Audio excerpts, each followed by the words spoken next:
Welcome into Hoops Forum, a production of Radius Athletics and a Quick Timeout podcast. I'm Tony Miller, and I'm joined once again this week by my co-host Randy Sherman.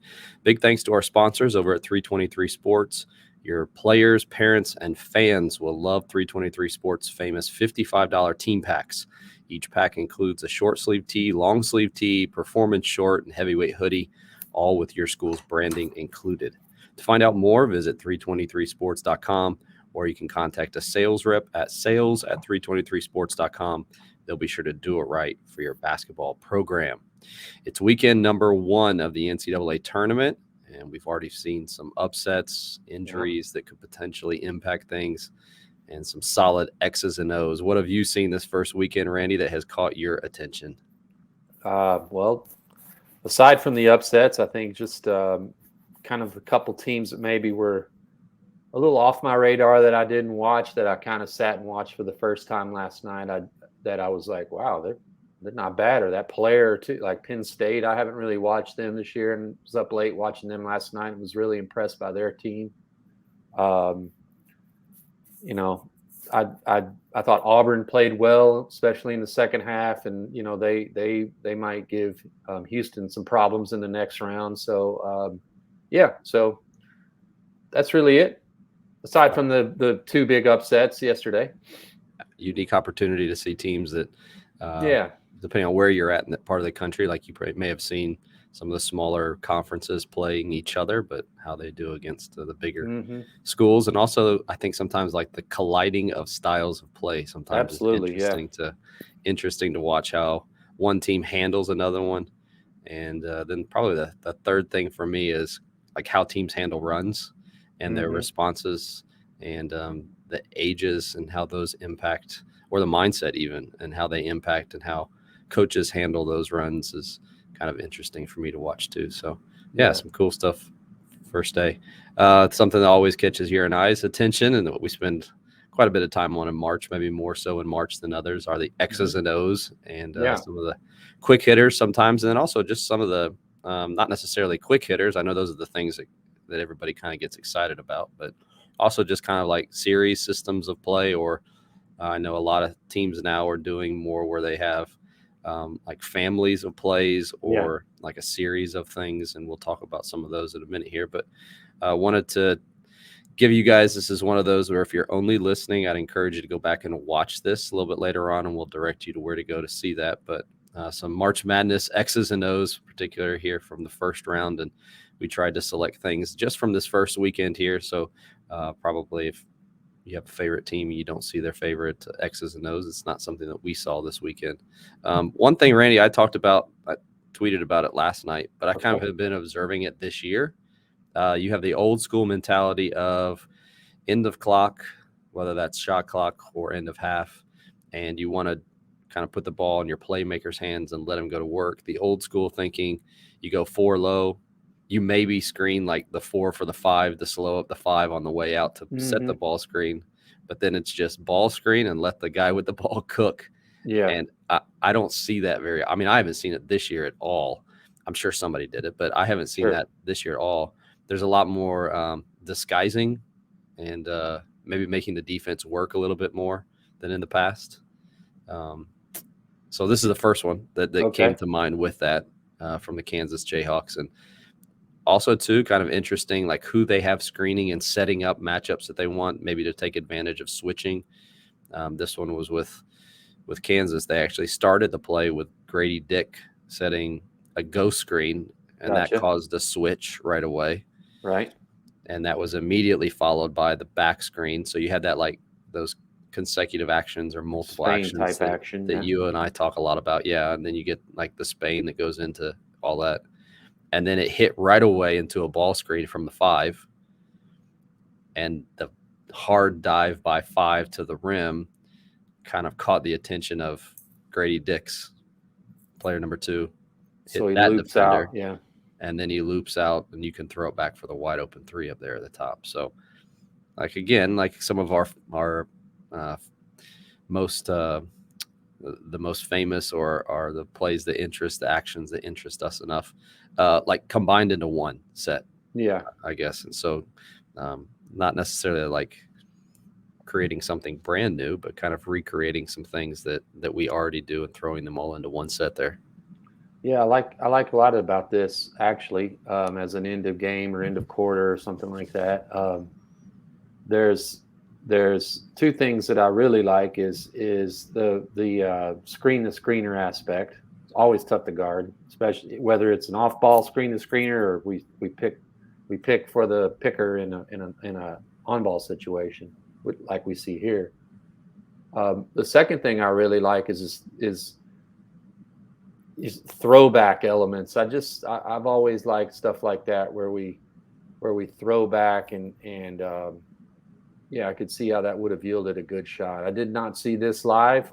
Maybe been watching another game, but I could see how that would be problematic. And I did see a lot of ghost screens. You know, you see that now as a popular action of pick and pop ghost stuff, and people have a really hard time guarding it. I could see this setting up for a lob potentially if it needed to, a lob to two when we back screen for them. Yeah, so a lot here. It's kind of three players in the action, kind of combining some stuff. So it kind of reminds me of something you might see in like FIBA 3-on-3 with just the two spacers in the corners. So yeah, I like it. I like it a lot. I could also see if a team scouts something like this, kind of sucking everybody, all the defenders, towards the middle third of the floor, which could maybe lead to like a kick out to one of those guys in the corner.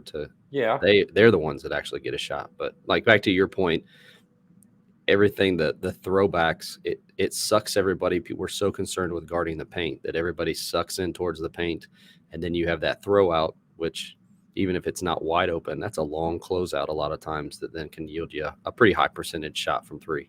Yeah, I like it.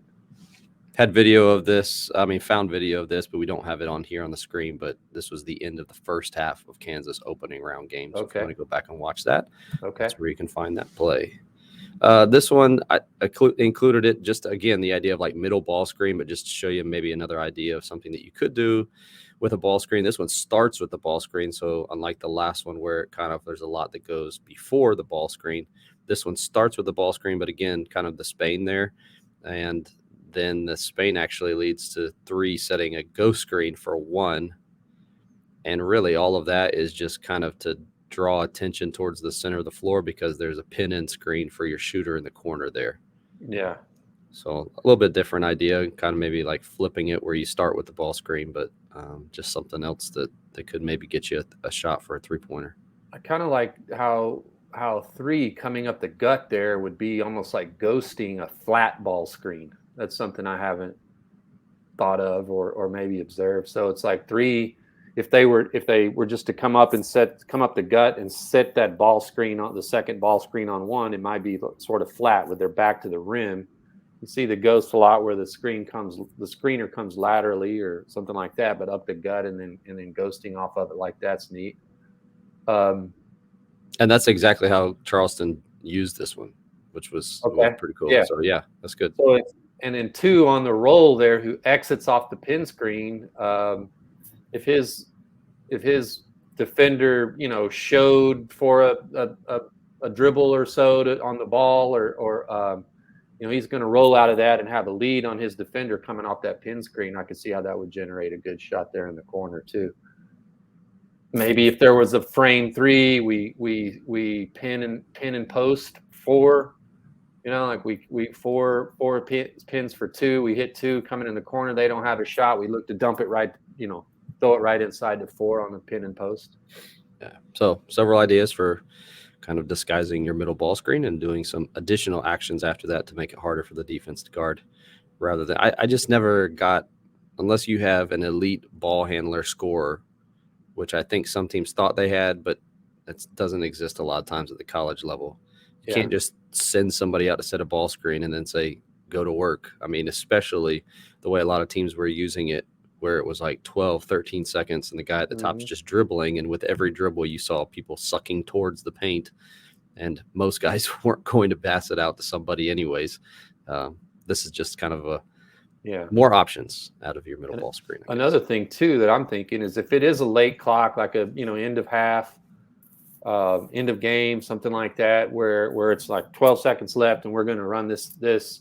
Well, if the defense, might have in a timeout before that said, hey, if they ball screen, let's trap it. Let's disrupt their attempt at getting this guy, their best player, off the ball screen. Let's trap it, or at least 2-second trap it with a hard hedge or something to disrupt that. Well, this kind of put in a little false action or a little pre-action into it, maybe lessens the likelihood that we, if it's just a straightforward run out ball screen, or we're going to trap that and get this guy who you want to take the last shot off the ball, but kind of hiding it behind some of these other, a little bit of window dressing, might make that strategy a little bit harder to execute. Yep, that's exactly right. Great point. All right, next one here, less of a action quick hitter and more of series from the I guess Paladins. You could. I called it that. So series meaning there's a series of sort of like this is what we're looking for first. This is what we're looking for next. So this is what we'd be looking for thirdly. So Furman as a team pulled off a pretty shocking upset yesterday, and it may be shocking to some. I thought they were a good team. I didn't pick them in my bracket to win this game, but I knew they were a good team. In fact, about 10 days ago or so, I went down. I watched all 900 something made field goals of Furman on the year, and I've got a whole bunch of videos in the pipeline that are going to be coming out that I've kind of organized, and a lot of stuff from my rant membership that's not going to come out publicly. But so one of the things I observed right away when I started watching them was their usage of these pitchbacks, or coaches call this different things. Some call it toss action or toss backs, pitchback, rugby toss, whatever. Basically, the idea of the ball handler, player one, you see in frame one there, of sort of like crossing diagonally the middle of the court, and then the player that's sort of impaired with him in the square top, overlapping them and taking speed into a pitch to sort of like catch that pitch on the run and put pressure on the defense. And you see the three players not involved in the pitch action, pushing all the way down to the baseline so that there's space to attack. So we get three to the baseline, and we overlap the dribble with a downhill pitch. And I've got to highlight in frame two the big amount of space that we can attack with speed coming out of that pitch. If we don't get downhill, we can hit ahead and maybe just we hit a three stepping up out of the corner.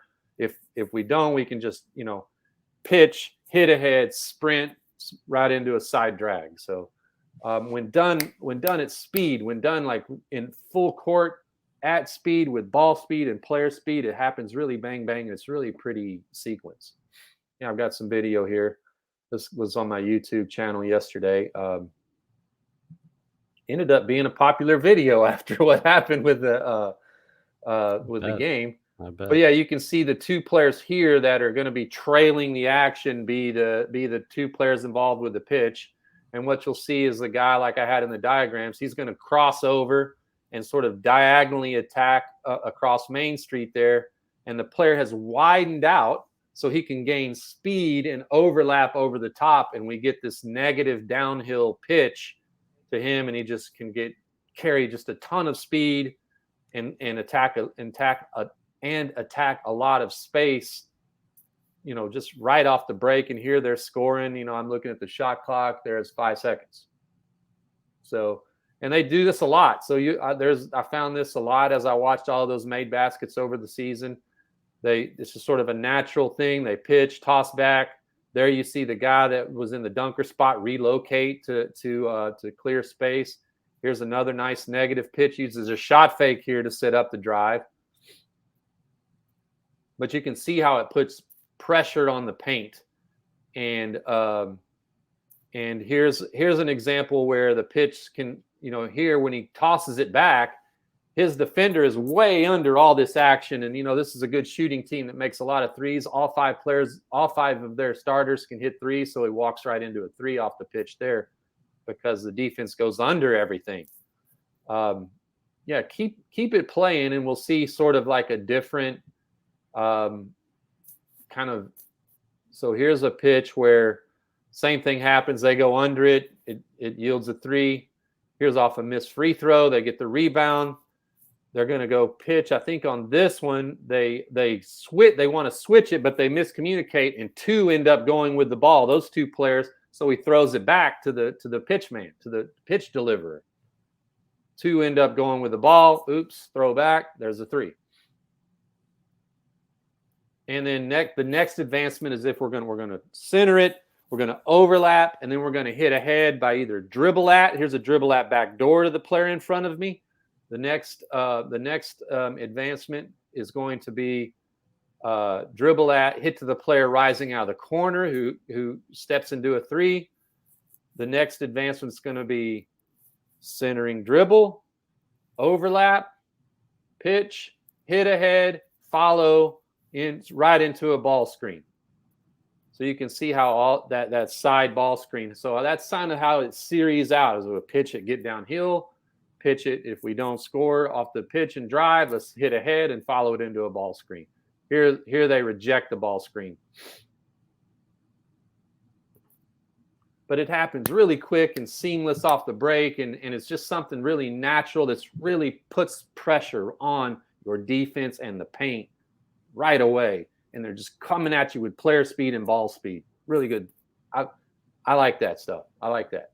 Very simple concept that really can put pressure on the defense. And the pieces that they've recruited to that spot. I mean, Slauson, who's the player of the year in that conference, like he has the ability that you saw to shoot the 3. So if you play him with the 5, sometimes they'll go small, so he'll be guarded by the 5, and that's when he can hit the 3s. Mm-hmm. If the guy comes out at him, he can put it on the floor and score it. If he's got somebody his size, he can get into the paint and then Barkley and become a playmaker for himself or for other guys. So like that position and what they do out of that suits him really well. And if you have that kind of player, I'd strongly encourage you to think about doing it. I've seen him do like Zoom stuff out of that. It flows naturally into their Princeton when he's like the 4 and they have a 5 in there. Oh, we're going to get to that. Yeah. So it's awesome the way that they have they've tied with when their team gets the ball. We've talked about this before. Like they're on offense. There's not transition and half court. It's just like they are pace and space offense. And that is very difficult to guard. And they do a great job of it. So I'm sure we'll see more of it in the near future. They have the ability to where you just creates a dilemma too, where, all right, you want to pick up a little higher to kind of stop some of this. Well, you're subjecting yourself to penetrate and kick. Yeah.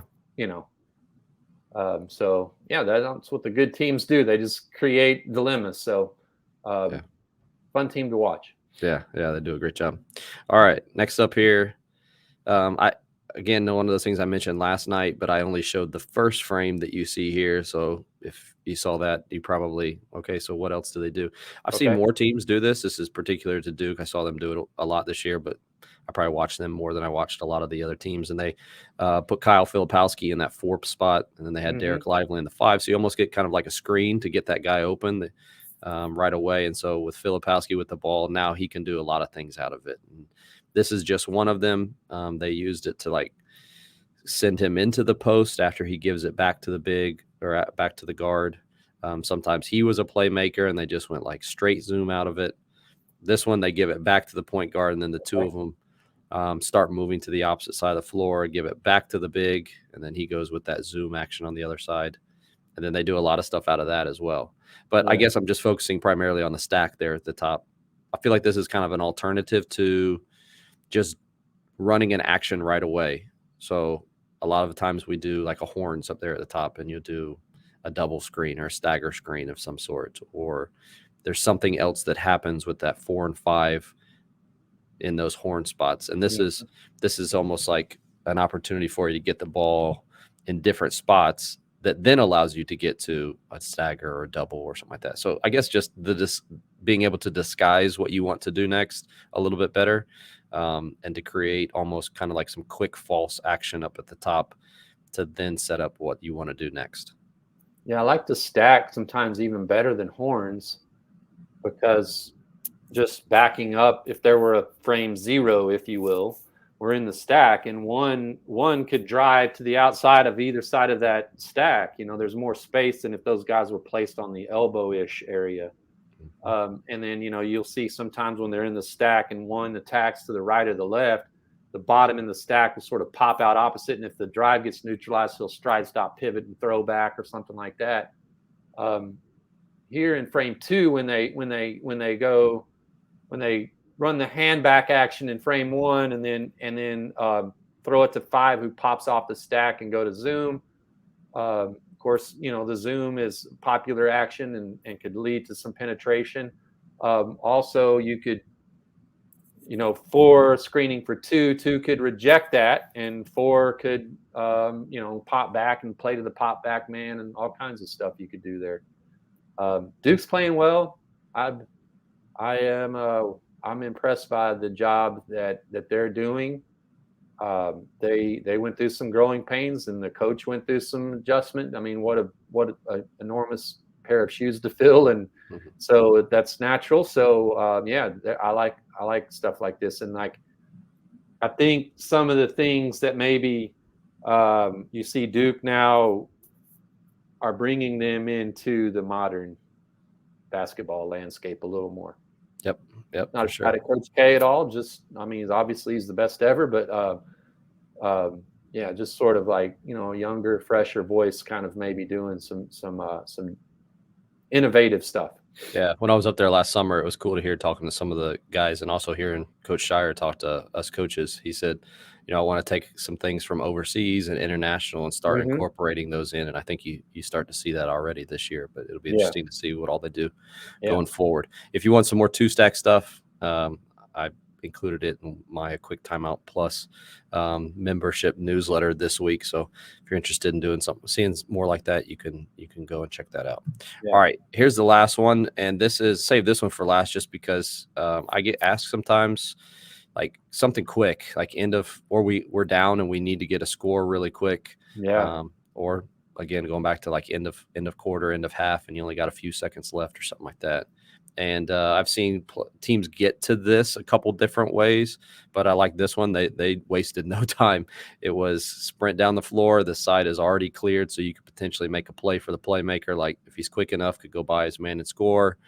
The way that Charleston ran it, drove, guy wasn't able to get into the paint, score, so he turned around and Barkley'd. And while that was happening, there was like a triple stagger going on the other side of the floor there. And he just looped around, came right down the middle of the lane, and had a layup right at the front of the rim. Nice. May not always be that easy, but that's one option at least. I saw this one. Kind of law of space here, meaning if we've got 2, 3, 5, and 4 all compressed into that action over here, we've compressed space over here, which enlarges it over there for player 1 to attack. This would be something good to use too. Let's say one of our opponent's guards has picked up a 3rd or 4th foul. Let's put whoever he's guarding at player 1's spot and say, hey, we're going to run this stagger over here for window dressing, but you got to stop this guy with the 4 fouls or 3 fouls in the first half or whatever. And see if we can get a basket, because the guy just doesn't want to foul and get physical with the driver. Another thing you could see here that I could see as a possible advancement is 2 coming off those 3 screens, curls, for whatever reason he's not open. 5 could then screen for 3, and 3 could come off of the stagger, another stagger from a double stagger from 5 and 4. So screen, all of us screen for 2, and then 5 screen for 3, and send a second guy around for maybe like a crackback shot on the wing above the where if one had to Barkley and turn. So I did see Charleston run this last night and like it for those reasons. It compresses space over here, enlarge space over here, ISO a driver.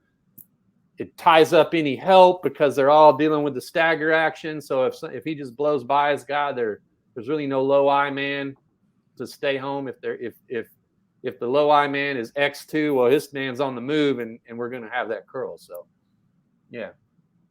If you want video of this, PGC posted a video on their Twitter account last night, so you can go check that out. I figured someone would when I saw that last night. Yeah, a couple people had it, but I know that they had it, and I saw that they had it. So, all right, before we go, we do this every year. It's crazy. We've been doing this long enough that we have years of doing this, but this is what we do every year. Our picks for the Final Four. Randy, are your picks still alive? They are. They are. I'm being completely honest. I didn't alter or amend my bracket after yesterday. My Final Four picks are still alive, and that's a promise from the bottom of my heart. I did not cheat. But I'm not afraid to cheat to win, but I did not in this case. How confident are you in your Final Four picks? Not confident in my Final Four picks. And that's Why is that? Why is based on a 50-year history of failure. I don't know. Is there anything basketball related why you aren't confident? I guess just give us your picks and then tell us kind of a breakdown of them. My pick, Alabama. I like them. They looked great. They scored 90-something yesterday, and their best player didn't even score. And they got the two upsets both in their bracket. So Furman beating Virginia, Princeton beating Arizona, but knocks out Virginia and Arizona out of their bracket. So that bracket, I like that. I've got Marquette as a Final Four team. I'm not confident in that one after I'm seeing the way Duke's playing. I could see Duke definitely, I've got that as an Elite Eight game, but Marquette winning that. But that's I've got Texas. They're in the bracket with Houston. I don't know, Houston, their injury situation might catch up with them. And then in the last region, I have UConn. Okay. All right, my four are Alabama, Purdue, Texas, and UCLA. Yeah. I'm not too confident with Alabama's chances just because you mentioned Brandon Miller not scoring in the first game, and I heard potentially it could be connected to some groin problems, and that never sounds good. Yeah. Purdue, Matt Painter's track record isn't the greatest, but everybody breaks through at some point, it seems like. Great coaches. Keep knocking on the door, yeah. Good combination of size and three-point shooting, which obviously in today's game is what you need. Mm-hmm. Texas, I don't know that they looked great at all times last night against Colgate, but there's plenty of national champions that happens along the way. Sure. And you said with Houston, obviously with the potential injury with Sasser, I don't think he's coming back. He didn't play in the second half in the opening round game. And then UCLA, I mean, has looked great. They have arguably the hottest team, them and Duke, in the last at least 2 weeks. But I feel like I'll know a little bit more after their Northwestern game. Shout out to Chris Collins, did a great job. I don't know. I don't think they'll lose, but just kind of a better sense of who they are after that game.